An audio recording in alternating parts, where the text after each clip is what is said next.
भाषणाचं व्यासपीठ नाही आहे. आमदार 2 मिनिट. आणि मी या राज्याचा मंत्री झाल्यापासून कुठलंही भाषण केलेलं नाही. आज मी मसवडकरांच्या आग्रह असतो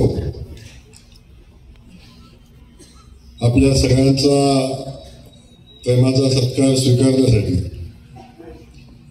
या ठिकाणी आलो. पण मला या नाथबाबाच्या नगरीत येत असताना मनापासूनच आनंद होतो. मनापासून आपल्या सगळ्यांना सांगेल की मला आपल्यात आल्यासारखं वाटतंय. आपल्या माणसात, आपल्या घरात, आपल्या गावात आल्यावर जो फील येतो ना, तो फील मला मसवडमध्ये आल्यावर येतो. या मसवडसाठी एकदा हात वर करून जोरदार टाळा. माझ्या राजकारणामध्ये मी आज 4 वेळा आमदार झालो आणि प्रत्येक वेळी मसवडकरांनी निर्णायक मतदान मला केलं. प्रत्येक वेळी मसवडकरांनी मला भरभरून दिलंय. बाजूच्या सगळ्या गावकऱ्यांनी दिलंय. मान तालुक्यांना दिलंय, खटाव तालुक्यांना दिलंय. पण हे देत असताना मसवडनं आताच्या निवडणुकीत तर उच्चार केलाय आणि जवळजवळ 6,500 मतांचं असल्याचं निवडून या मसवड शहराने मला दिलं. भाऊ, पहिल्यांदा माझ्या सर्वेचे रिपोर्ट मसवड शहराबद्दल निगेटिव्ह होते. अगदी मतदानाच्या आधी 3 दिवस रिपोर्ट आला तरी सुद्धा तो 53% फरक मसवड दाखवायला तयार नव्हता. मी रिपोर्टवर ऑब्जेक्शन घेतलं, पण तो म्हणला माझा रिपोर्ट खरा आहे. पण 25 वर्ष सर्वे करणाऱ्या एजन्सीला माझी माफी मागायला लावली मसवडनं. निकाल लागला, बाकी सगळा निकाल त्याचा योग्य होता, बरोबर होता, पण मसवड शहराचा निकाल त्याचा चुकला होता. 25 वर्षाचा त्याचा अनुभव आहे. त्यांनी मला येऊन माफी मागितली. मगाशी मी इथे येत असताना गाडीत मला फोन होता की भाऊ मला सत्कार द्यायचं, म्हणलं मी मसवडला चालतो. पण आपल्या सगळ्यांना मला मनापासून धन्यवाद देत असताना भारतीय जनता पार्टीला मला मनापासून धन्यवाद द्यायचे की ज्या पक्षानं माझ्यावर विश्वास टाकला, मला विधानसभेचं तिकीट दिलं, मला जिल्ह्याचं अध्यक्ष केलं, मला पुन्हा विधानसभेचं तिकीट दिलं. एवढ्यावरच नाही तर पार्टीनं मला अनेक वेळा कायम माझा पार्टीनं सन्मान पण केला. मी माझ्या पुरतं नाही, मी ज्या ठिकाणी मी कुणाची शिफारस केली त्याही ठिकाणी माझं ऐकण्याचं काम पार्टीनं केलं. आज आपण बघताय आदरणीय देवेंद्र फडणवीस साहेबांच्या नेतृत्वाखाली या राज्यामध्ये भारतीय जनता पक्षाच्या माहितीचं सरकार आलं आणि ज्या नेतृत्वानं माझ्यावर मनापासून प्रेम केलं, व आजपर्यंत मी अनेकांचं प्रेम केलं. पण ज्यांच्यावर प्रेम केलं तिकडून परत काय मिळालं हे मी आता सांगणार नाही. कधी घरातनं, कधी बाहेरनं, कुठून जिथून मी ज्या लोकांचं प्रेम केलं त्या ठिकाणी माझ्या वाट्याला काय आलं याचे साक्षीदार आपण तुम्ही आहात. पण हा एकमेव नेता असा की त्या नेत्याच्या खांद्यावर आम्ही मान टाकली आणि त्यांना सांगितलं की आता हा माझा शेवटचा पक्ष आहे. मी काय अनेक पक्ष बदललेले नाही. त्यांना सांगितलं माझा शेवटचा पक्ष. मी तुमच्याकडे कुठल्या मंत्रिपदासाठी आलो नव्हतो, पार्टीमध्ये कुठे नाव मोठं व्हावं म्हणून मी आलो नव्हतो. मी आपल्या पार्टीमध्ये आलो होतो की मला माझ्या मान गटावच्या मातीला दुष्काळी माती म्हणून लागलेला कलम पुसायचा आहे. मला माझ्या मातीत पाणी आणायचं, माझ्या शेतकऱ्यांच्या बांधावर पाणी घ्यायचं, शेतकऱ्याच्या शेतामध्ये ऊसाची शेती करायची आहे. माझा शेतकरी सुखी संपन्न झाला पाहिजे. माझ्या देशामध्ये लागलेली शेतकऱ्याची पुरण पुन्हा स्वाभिमानाने सन्मानानं पुन्हा शेतामध्ये स्वतःच्या शेतामध्ये राहली पाहिजे आणि स्वतःच्या शेतामध्ये सन्मानामध्ये राहिली पाहिजे. ही भावना मी व्यक्त करून भारतीय जनता पक्षासोबत जाण्याचा निर्णय घेतला. आपण सगळेजण साक्षीदार आहात. जेव्हा जेव्हा जयकुमार गोरेंना शब्द टाकला, मी नाताच्या साक्षीने सांगतोय, आजपर्यंत त्या माणसाला टाकलेला एकही शब्द तो माणूस मला आजपर्यंत कधी म्हणला आणि मी अनावश्यक काय मागितलं त्याच्यावर नाही म्हणायचं काय सवालच आला नाही. आज आपण सगळेजण बघता की या वर्षीची निवडणूक आपल्या सगळ्यांच्या समोर होती. लोकसभेची निवडणूक झाल्यावर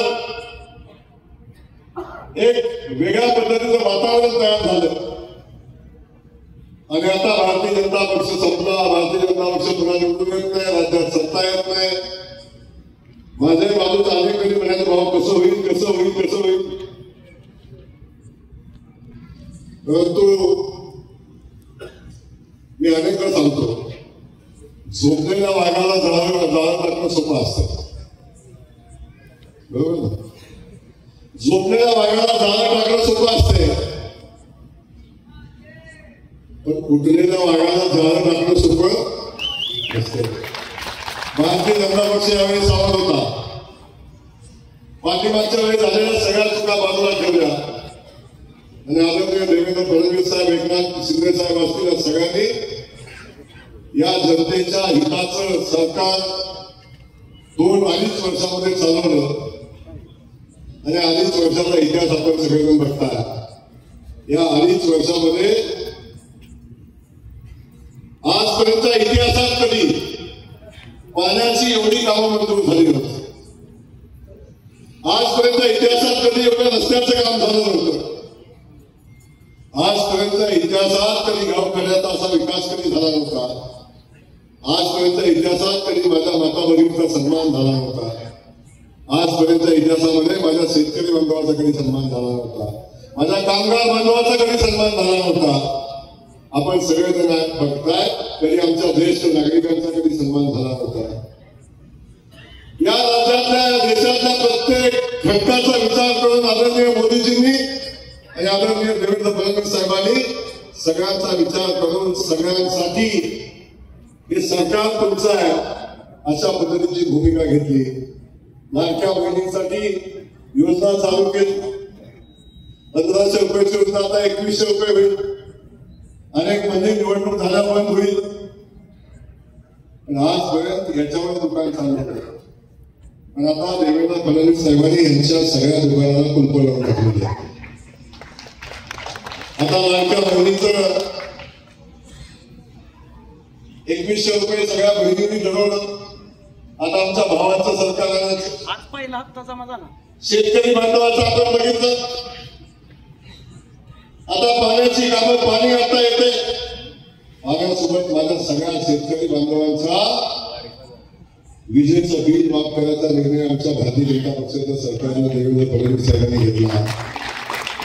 फक्त निर्णय घेताना निर्णयाची अंमलबजावणी केली.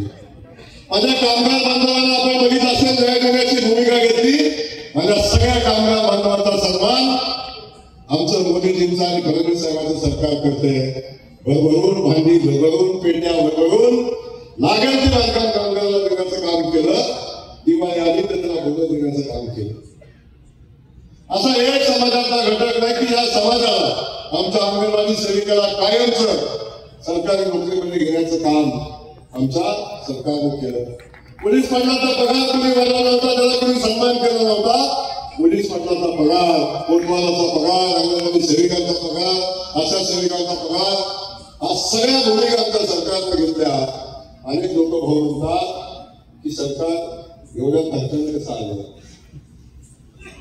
याला लोकांच्या काम करायचं कधी माहितीच नव्हतं. आजपर्यंत या लोकांना फक्त भांडण लावायची, कधी आरक्षणाचं भांडण, कधी जातीचं भांडण, प्रत्येक वेळी नवा मुद्दा आणायचा. कधी अल्पसंख्याक लोकांच्या मनामध्ये काहीतरी आणायचं, कधी बौद्ध समाजाच्या लोकांमध्ये काहीतरी द्वेष पसरवायचा, जातीमध्ये द्वेष पसरवायचा, आपली पोळी भाजवण्याचं काम, कोणत्या हातात घटना घेऊन फिरायचं, कोण सांगायचं अल्पसंख्याक देशात जाणारच नाही अशा पद्धतीची वातावरण तयार करायचं आणि या देशामध्ये एक वेगळं वातावरण करून वेगळा नॅरेटिव्ह सेट करून सत्तेमध्ये आलेली माणसं आता आजच्या निकालानं सांगून टाकलंय की आता इथून पुढे तुमचा कुठलाही निगेटिव्ह चालणार नाही. आता एकच निगेटिव्ह चालणार, जो शेतकऱ्यांसाठी, जो बहिणींसाठी, जो भावांसाठी, जो कामगारांसाठी, जो आमच्या अंगणवाडी सेविकेपासून पोलीस पाटलापासून सगळ्यांच्यासाठी जो काम करेल तोच या राज्यामध्ये चालेल. आणि ही भूमिका घेणारा मुख्यमंत्री आज महाराष्ट्राला मिळालेला आहे. हा काळाचा महिमा आहे, हो, हा काळाचा महिमा आहे. 2014ला सुद्धा मॅन्डेट असा होता की देवेंद्र फडणवीस साहेब मुख्यमंत्री झाले. 19ला सुद्धा तशीच परिस्थिती होती की देवेंद्र फडणवीस साहेबांच्या नेतृत्वाखालीच सरकार पुन्हा आलं होतं. पण तेव्हाही बारामतीच्या गड्यानं पुन्हा आपली कूटनीती वापरली, पुन्हा एक नॅरेटिव्ह सेट केला आणि उद्धव ठाकरेंकडून सरकार, उद्धव ठाकरेंना करून सरकार बनवलं. पहिल्यांदा असं झालं, दोघं सोबत लढली आणि सरकार मात्र दुसऱ्यासोबत केलं. हे नवीन मानवात लावलं आणि मग दुसऱ्यावर झालं. काय परिस्थिती झाली बघा. ही भयानक आजपर्यंतच्या इतिहासात कधी घडलं नव्हतं ते घडलं. आणि आपण बघितलं काल सुरू झाला. मी कायम सांगतो, आता यमानं नवीन जिहाद काढला, देवाने नवीन जिहाद काढला. इथली फेड इथंच केल्याशिवाय आता स्मशानभूमीचं तिकीट मिळणार नाही. याच कवायला आता तुम्ही बघा, आयुष्यभर कधी मुंड्यांचं घर फोडलं, कधी गोऱ्यांचं घर फोडलं, कधी भोसल्यांचं घर फोडलं, सगळी घर फोडली. आणि काळाचा महिमा बघा, भोसले एकत्र झाली, गोरे एकत्र झाली, मुंडे एकत्र झाली आणि पवाय फुटली. हा काळाचा महिमा आहे. हे काळाचं चक्र आहे, कधी कुणाला सोडत नाही, लक्षात ठेवा. आणि आधीच वर्षापूर्वी जयकुमार गोरे संपला म्हणून त्याच्यावर गुन्हे दाखल करून त्याला संपवायचा प्रयत्न केला. नाथ बाबा माझ्या पाठीशी उभा राहिला, माझी जनता पाठीशी उभी राहिली. आज जयकुमार गोरे एवढा कसा आहे लक्षात असू द्या. आज टीका करायचा विषय नाही, टीका करणार पण आज. पण हा काळाचा महिमा आहे. पहिली निवडणूक गुन्हे दाखल, दुसरी निवडणूक गुन्हे दाखल झाले, तिसऱ्या निवडणुकीत गुन्हे दाखल झाले, चौथ्या निवडणुकीत पण गुन्हे दाखल करायचा प्रयत्न केला आणि मला थांबवायचा प्रयत्न केला. जेव्हा पाऊल ते केलं तेव्हा मी पुन्हा नवा जोमानं लोक माझ्यासोबत उभी राहिली. आणि काहीच दुकानावर चौथ्या वेळी आमदार झाले. चौथ्या वेळी आमदार झाले. जेव्हा राजकारणाचं वय चालू होतं, पन्नासी झाल्यावर राजकारणाचं वय चालू होतं. माझी 50 व्हायला अजून 2 वर्ष आहेत. मी 4 वेळा आमदार आहे, 4 वेळा. आणि आमदार आहे, आता राज्याचा मंत्री पण आहे. काय पाहिजे, काय परमेश्वरानं दिलं पाहिजे मला. परमेश्वरानं मला नवीन जीवन दिलं. एवढा मोठा ऍक्सिडेंट झाल्यावर मी पुन्हा त्या ऍक्सिडेंट कडून आपल्या सगळ्यांच्या समोर उभा आहे. आणि मी त्या दिवशी सांगितलं होतं, भाऊ, की परमेश्वरानं मला नवीन जे जीवन दिलंय ते मी माझ्या मान खटावच्या मातीसाठी वापरलं. त्या मान खटावच्या मातीसाठी, जिल्ह्यासाठी, राज्यासाठी हा जयकुमारचं जीवन आहे. माझ्या कुटुंबासाठी करण्यासाठी सगळं केलं जयकुमारने. माझं कुटुंब चालेल एवढं सगळं माझ्याकडे. काही मला आता फार मोठी आवश्यकता नाही. आता इथून पुढचं माझं आयुष्य माझ्या घटावांच्या मातीसाठी आहे, इथल्या शेतकऱ्यांसाठी आहे, इथल्या युवकांसाठी आहे, इथल्या MIDC साठी आहे, माझ्या युवकांच्या हाताला काम देण्यासाठी आहे, या तालुक्यात शिक्षणाची कामगिरी करण्यासाठी, शिक्षण संस्था उभ्या करण्यासाठी आहे. म्हणून मला आज मनापासून आनंद आहे की या जनतेनं पुन्हा एकदा मॅन्डेट दिलं आणि असा एक सक्षम नेता या महाराष्ट्रामध्ये पुन्हा एकदा मुख्यमंत्री म्हणून आपल्या सगळ्यांच्या सोबत येणार, म्हणजे महाराष्ट्राला पुढे घेऊन जाईल. आणि जो महाराष्ट्र आता सांगितलं की आता महाराष्ट्र थांबणार नाही, आता महाराष्ट्र थांबणार नाही, शरद पवार पुढे येणार नाही, सांगून टाकलं आता महाराष्ट्र थांबणार नाही. आणि आपल्या सगळ्यांना माहिती आहे निवडणूक झाली, निवडून आलं, 50,000 मतांनी 300 भाऊ कमी पडले. माझा अंदाज 51,000 होता, पण अजून 300 कमी पडले तरी पण हरकत नाही, 300 बघून देखील झाले असते. पण या इतिहासातील सगळ्यात सरकारची निवडणूक मान तालुक्याच्या इतिहासातील सगळ्यात सरकारची निवडणूक. या मान तालुक्याचे सगळे विक्रमी होते. पहिले म्हणजे 2 तो तिसऱ्या वेळी येत नाही. मागच्या वेळेमध्ये ह्याचंही टेबल चिन्ह होतं, आमचंही टेबल चिन्ह आहे, ह्याचंही 8व्या नंबर नव्हता, आमचंही 8व्या नंबर आहे. आणि तिसऱ्या वेळी कोणीच निवडून येत नाही, मी तिसऱ्या वेळी निवडून आलो, आता 4थ्या वेळी निवडून आलो. आजपर्यंत मान खटावच्या मातीतला कोणी मंत्रीच झाला नाही.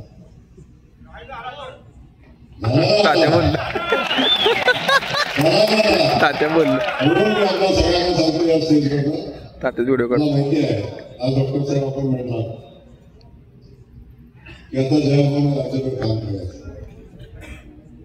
आता जयभवान राज्यभर काम करायचे, जयभवान मंत्री झाले. डॉक्टर साहेब या राज्यामध्ये कुणाचा विश्वासच नव्हता मी मंत्री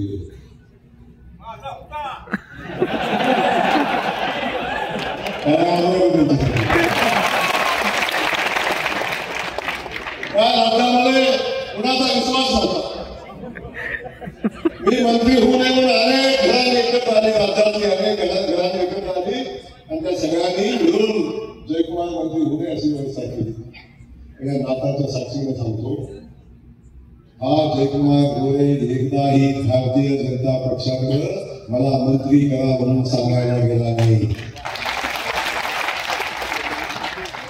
एकदाही मला कुठलं खातं द्या म्हणून सांगायला गेला नाही. एकदाही मला कुठला बंगला द्या म्हणून सांगायला गेला नाही. मला सगळ्यांनी सांगितलं मंत्री झाल्यानंतर खातं तरी मागून घे, म्हणजे मी खातं पण नाही मागणार, मी खातं पण नाही मागणार. म्हणून मी आदरणीय देवेंद्र फडणवीस साहेबांचा आयुष्यभर माझा मान भेटाव निवडून जाईल. मी तर राहिलंच आहे, भारतीय जनता पक्षाचा उमेदवार आहे, मोदीजींचा उमेदवार आहे. त्यांनी माझ्या मातीचा सन्मान केला, माझ्या या महाराष्ट्राच्या जनतेचा सन्मान केलाय. ज्या जनतेनं मला 4 वेळा आमदार केलं त्यांच्या मताचा सन्मान केला आहे आणि या महाराष्ट्राच्या मातीतल्या सुपुत्राला मंत्री केला. मला माहिती आहे डॉक्टर साहेब खूप मोठी जबाबदारी आहे. मंत्री केला तो पण ग्रामविकास खात्याचा मंत्री केला. अजून लोकांचा विश्वास बसत नाही, माझ्या समाजाच्या लोकांचा विश्वास बसत नाही की मला त्यांनी ग्रामविकास खात्याचा मंत्री केला. मी डॉक्टर साहेब कालच अधिवेशन संपलं, मुक्काम केल्यानंतर सकाळी साहेबांना भेटायला गेलो आणि काहीच नाही, मी साहेबांच्या फक्त बघत होतो, साहेब माझ्याकडे बघत होते. साहेबांनी बोलताना सांगितलं जे अनेकांना वाटतं की तुझ्या एवढी मोठी जबाबदारी का टाकली, पण मला विश्वास आहे की तुमच्यामध्ये काम करण्याची ऊर्जा आहे, तुला काम करायचं आणि तू ते काम करशील आम्हाला विश्वास आहे. म्हणून मी तुझ्यावर जबाबदारी टाकली. मी सर्वांना सांगून आले तुम्ही जो विश्वास टाकला त्याला कुठेही तडा जाऊन देणार नाही. जो विश्वास आपण टाकला त्या विश्वासाला काय करावं काम करू. डॉक्टरांनी सांगितलं की आता जयभावाकडे काम करणार आहे, आपल्याला जबाबदारी घ्यायची आहे. माझ्यावर जगातला कुठली जबाबदारी आली तर मी मान खटावची जबाबदारी कधीही सोडणार नाही. या जगातली कुठलीही जबाबदारी माझ्यावर आली तर मी माझ्या मातीला सोडणार नाही, माझ्या माणसाला सोडणार नाही.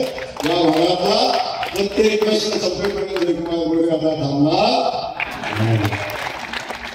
त्यामुळे मी पहिला माझा मतदारसंघ डॉक्टर साहेब मी अनेक कडे बघितले, 4 वेळा मंत्री होतं राज्याचा मुख्यमंत्री व्हायला दिल्लीला गेलं, गावात पडलं, आजपर्यंत उठलं नाही. आणि विधानसभेच्या दारावर गेल्यावर मी आलो होते, आमदार नसताना की दारावर गेल्यावर पण आलो होतो. आपल्या सगळ्यांना माहिती आहे ती वेळ कधी जयकुमार गोरे गेला नाही. मी तेव्हा गाडीत येताना मला फोन आला, माझ्या जे काही कार्यकर्त्याचं नाव घेत नव्हता, मला म्हणला मंत्री साहेब नमस्कार. त्या दिवशी ती सांगितली, मी तुझ्यासाठी मंत्री नाही, मी तुझ्यासाठी तुझा भाऊच आहे. मंत्री आज आहे उद्या नाही, आज आहे 2 वर्षाला नाही, आज आहे 5 वर्षाला नाही, कोणा होईल का नाही माहिती नाही. पण जया भाऊ ही पदवी मी बरे करेन. जया भाऊ हे नातं जर तयार केलं आपण, हे माझं बरे करायचं नातं आहे. त्यामुळे मी जया भाऊ म्हणूनच आपला मी कधी तुमच्यासोबत मंत्री म्हणून लक्षात ठेवा. आणि सगळ्यांना सांगा मला कोणी मंत्री म्हणायचं नाही, मी तुमचा जया भाऊ आहे. जया भाऊ म्हणूनच मला इथं काम करायचं आहे. मी आपल्याला सांगून टाकतो, जो जो शब्द मी माझ्या महाराष्ट्राच्या मातीला दिला, जो शब्द मी माझ्या जनतेला दिला आहे, तो प्रत्येक शब्द पूर्ण करण्यासाठी काम करण्याची लढाई हा जयकुमार गोरे लढणार आहे. राज्याचा मंत्री होऊ दे, केंद्राचा होऊ दे, आणि काय होऊ दे, तरी सुद्धा माझा पाया दिला आहे. जिथं माझा जन्म झाला, ज्या लोकांनी मला राजकीय जन्म दिला, त्या माझ्या मातीला, त्या माझ्या आईला कधी विसरणार नाही. हा शब्द आपल्या सगळ्यांना देतो. भारतीय जनता पक्षाला फडणवीस साहेबांना, मोदीजींना मनापासून धन्यवाद देतो. माझ्यासारख्या एका गरीब घरच्या शेतकऱ्यांच्या पोराला, एका रेशीम दुकानाच्या पोराला कधी आज राज्याचा मंत्री म्हणून काम करण्याची संधी आपण दिली. आपल्याला मनापासून धन्यवाद देतो. माझ्या सगळ्यांना अनेक लोक मला मंत्रीपद मिळून पण बसले, जाऊन भेटून आले. फक्त जर मी मला पाहिजे म्हणून गेलो नाही, पण मला देऊ नका म्हणून अनेक शिष्टमंडळ गेले. माझी फाईल तयार करून मोदींना पाठवली. इथं मग कोविडची फाईल तयार केली, मुख्यमंत्री फाईल तयार केली, सगळ्या फाईली तयार करून मला दिल्लीला पोहोचल्या. आता ही एवढं कच्चा असतं तर मग कसं झालं असतं. तेवढा नेतृत्वाचा विश्वास जयकुमार गोरेनं संपादन केलं, पार्टीचा विश्वास संपादन केला. त्यामुळं अजिबात चिंता करू नका. मी गावांच्या मातीचा ऋणी आहे. मी आपल्या सगळ्यांचा ऋणी आहे. इमानदारीने आपली सेवा करेन. आणि भारतीय जनता पक्षाने जी जबाबदारी माझ्यावर दिलेली आहे, तुम्हाला माहिती आहे, जयकुमार गोरे कायम आउटस्टँडिंगच करतो. जयकुमार गोरे कायम आउटस्टँडिंगच करतो. जयकुमार गोरे विचाराच्या पलीकडचं काम करतो. याही खात्यामध्ये भाऊ जे माझ्या पार्टीला, जे माझ्या नेत्याला, जे महाराष्ट्राला अपेक्षित आहे ते काम जयकुमार गोरे करेल. जो 2 तास कमी झाली तरी फरक पडणार नाही, पण कामात कुठं कमी पडणार नाही. तेव्हा मी तुमच्या सोबत राहून तुमचा भाऊ म्हणून काम करेल हा शब्द या निमित्ताने देतो. आपण सगळ्यांनी जे प्रेम मला दिले याचंच इथून पूर्व भविष्यामध्ये पण असंच राहू दे. अजून खूप लांब जायचं, अजून MIDC करायचं, अजून आपल्याला खूप काम करायचं.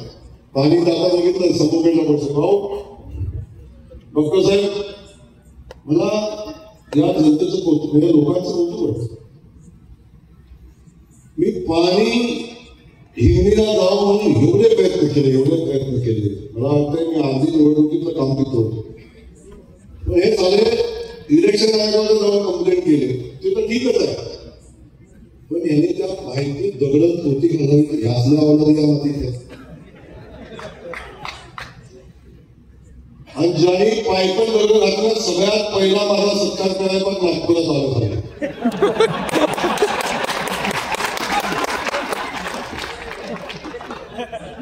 नाग सहज वाटत नाही झालं तिथे येतात. सगळ्यात पहिला माझी माणसं सगळं नाही पोचली, हे पोचते तिथं.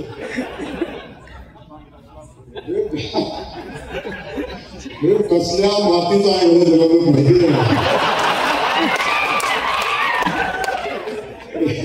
आज टीका करायला होती तरी कोणाला झालं माहित नाही काय कशी मी टाकासाठी पाया पडते. नशीब नाही. आधी म्हणजे निवडून येणार नाही, पुन्हा म्हणजे मंत्री होणार नाही, पुन्हा म्हणजे खातं चांगलं मिळणार नाही. आता सगळं झालं म्हणजे आता चांगलं काम तुमच्याकडे माहिती नाही. असं सगळं काय माहिती नाही कसं ते ठीक आहे. निंदकाचं घर असा विचार जेव्हा जेव्हा माझा आपण टीका करतो तेव्हा तेव्हा काम करायचं अनेक ऊर्जा आणखी ऊर्जा मिळतो. तू बघितलं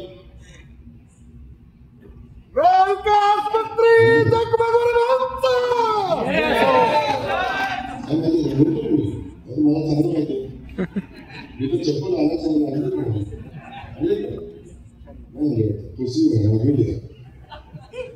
मी तर तुम्ही झालं बघा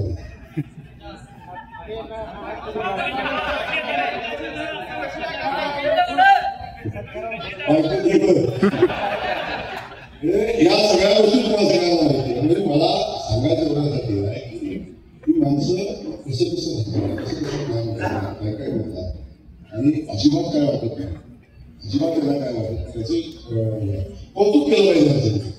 यांच्या पेशन्सचं पण कौतुक केलं पाहिजे. काय झालं तरी म्हणजे आता म्हणजे खूप नगरपालिकेला बघा काय होतं काय कुठं काय होतं गाव आता एवढं डॉक्टर साहेब आता एकदा ठरवलं आता बोलायचं होतं ते मी ठरवलं आता बोलायला लागलो तर आता थांबत नाही. आता मी ठरवलं एकदा किळा बसवायचा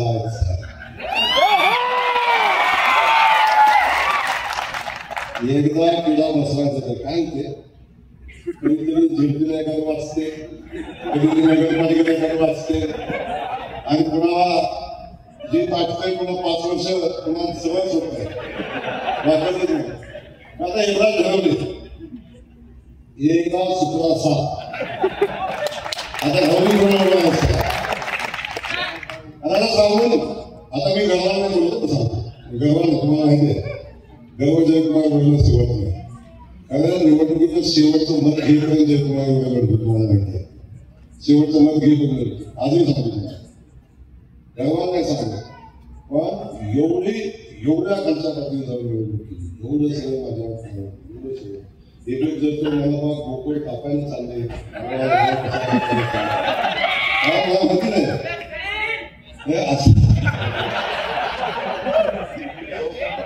सगळं माहिती म्हणून मी म्हणतो तुम्हाला की शेवटी मजा कधी येते. अहो एक पत्रकार शोधणार रोज बातम्या माझ्यावर अजून सुद्धा मी मंत्री झाल्यावर सुद्धा अजून बातम्या चालणार माझ्यावर. तो कुठं लावला बघा देशमुखाच्या गाडीत कुठं अलिबाग देशमुखात देशमुख काय सांगत होता हे माझा नाही माणसा काय संबंध नाही आणि जेव्हा देशमुखाच्या गाडी न्यायला टाकला तेव्हा त्याच्या गाडीत तोच होता योग्य होता. अशी तरी एका बघायला अर्धा मिनिट लागतं बघायला अर्धाच मिनिट लागतं बघायला जास्ती लागत नाही पण तुम्हाला माझं कर्तव्य त्याजवळ पण एक आहे जो गोव्याच्या नादाला लागलाय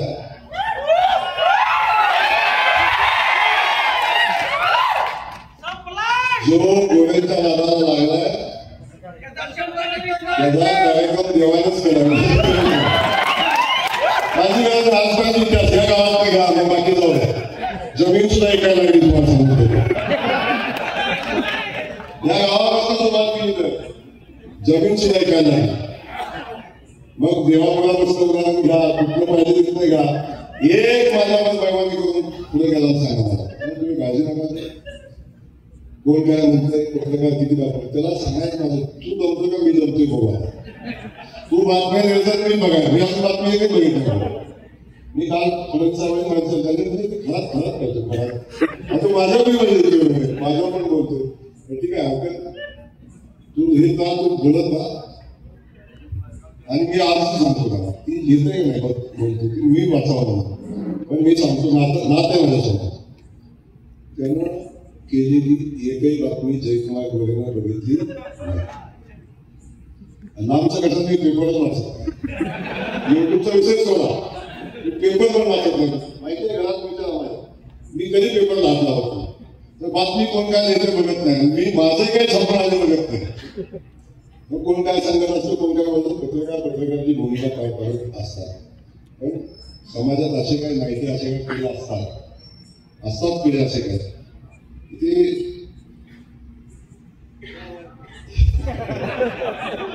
ते सांगतो. हरकत नाही, वेळ आला होतो काय करू सुरू सांगितलं ना. जयकुमार गोरे कभी किसी के रास्ते में जाता, जो अपने रास्ते में आता उसे छोड़ता, आणि सावळ टप्प्यात आल्याशिवाय कार्यक्रम करत काजू करताना कार्यक्रम होऊन जाईल. माझं एवढंच सांगायचं आहे बाकी सगळ्या गोष्टी. पण आज आपल्या सगळ्यांना मसवेकरांना आजूबाजूला आलेल्या सगळ्या मनापासून धन्यवाद देतो. सगळ्यांना वाटलं तर रॅली झाली, एवढी मोठी रॅली झाली, आता सगळं कार्यक्रम तेवढाच आहे असं वाटतं. मला वाटलं तेवढं चाललं, तिथून चाललो होतो. स्टेज वाटते निघते याचं माहितीच नव्हतं. तेव्हा आपण सगळ्यांनी तो बरोबर स्टेज घातलं, मला सत्कार केला, मला सन्मान केला. मला मनापासून आपल्या सगळ्यांना धन्यवाद. आज असंच काही सोबत राहू द्या. पण भाऊ मी मंत्री झालो आणि जबाबदारी वाटली. आमच्या दादासाहेब तसेच घालतो, बिचाराने 7-8 महिने चप्पल घातली, जबरदस्ती चप्पल घातली. आम्ही मगाशी काल सकाळी चप्पलच्या जोडीची ऑर्डर केली होती. सकाळी मी चप्पल खरेदी केली त्यांची, त्यांनी घातली मध्ये. पण मला माझ्याकडून एकदा घालायची होती. ती गाडी माझ्या कुठल्या गाडी चप्पल झाली तर तुमच्या कार्यक्रमात अशी माणसं माझ्यावर काही भेटली. आणि ह्या माणसाचे आशीर्वाद आहेत ना, एवढी तीव्र भावना होती की देवाला मला मंत्री करायलाच लागलं.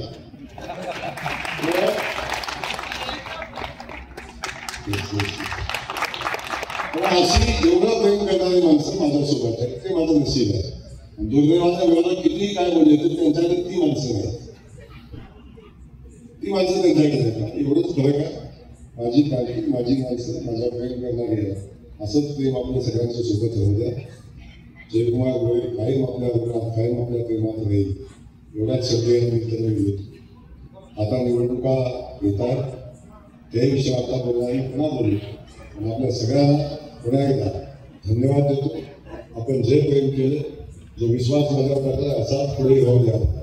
मी कधीही तुम्हाला कमी करणार नाही. आणि पुन्हा एकदा माझा स्पष्ट सांगणं आहे, मला कुणीही मंत्री बनायचं नाही. पुन्हा माझा बोर्ड लावला तर मंत्री साहेब बनवून द्यायचं नाही. आणि माझं पण इकडे चालते काय अडचण नाही. पण आता मंत्री विषय आपला भाऊ, आपला भाऊ हीच आपली पदवी आहे. ती मी माझ्यापर्यंत आहे. मंत्री पण राहा ते माझी होईल. भाऊ माझी होईल का? जयाभाऊ माझी होईल का? मंत्री पण माझी होऊ शकतो, जयाभाऊ माझी पण होऊ शकतो. तर तेच प्रेम आपलं असंच चाललं. एवढंच या ठिकाणी सांगतो. आदरणीय देवेंद्र फडणवीस साहेबांना मनापासून धन्यवाद देतो. भारतीय जनता पार्टीला मनापासून धन्यवाद देतो. मोदीजींना मनापासून धन्यवाद देतो. कनिष्ठ मोदीजींच्या पर्यंत जाते चालेल गाळून म्हणून माझं नाव आलं. बघा काय प्रेम असेल, त्या प्रेमात काय झालं नाही व्हायचं. जयकुमार गोरे कोण आहे काय कसं झालं. अहो बाजूचा सांगली मोकळा आहे, बाजूचा सोलापूर मोकळा आहे, बाजूचा कोल्हापूर मोकळा आहे, पुण्याचं ग्रामीण मोकळा आहे. हे 4 जिल्हे मोकळे असताना सातारा दुसरं दिले. एवढी मोठी जबाबदारी आपल्याकडे आहे. केवढा मोठा विश्वास आपल्यावर आहे की आपण ही जबाबदारी काढू शकतो. हा विश्वास आपल्या व्यक्तिगत आपल्यावर आहे. म्हणून माझं एवढंच सांगणं मला तुमची साथ पाहिजे. थोडंसं भेटणं कमी होईल, होऊ देणार नाही. मी सांगतो तुम्हाला आज मी होऊ देणार नाही. तरी सुद्धा काय थोडंफार इकडे तिकडे झालं तर समजून घ्या. तशी ती जबाबदारी म्हणते. त्या जबाबदारीतून पुढे जात असताना राज्यासाठी काम करायचं आहे. आपल्यासाठी तर काम करायचंच आहे, पण राज्यासाठी काम करायचं आहे. आणि त्या ह्याच्यामध्ये तुमच्या सगळ्यांची साथ माझ्यासोबत राहील एवढी अपेक्षा ठेवतो. आपण सगळेजण विश्वासानं सोबत राहा. आणि जिथं चुकल तिथे मला सांगा, आणि जिथं चुकलं तरी मदत घ्याल. अशा पद्धतीची अपेक्षा निमित्ताने व्यक्त करतो. पुन्हा एकदा आपल्या सगळ्यांना मनापासून धन्यवाद देतो. देवेंद्रजींना एकदा जोरदार टाळ्या वाजवा देतो.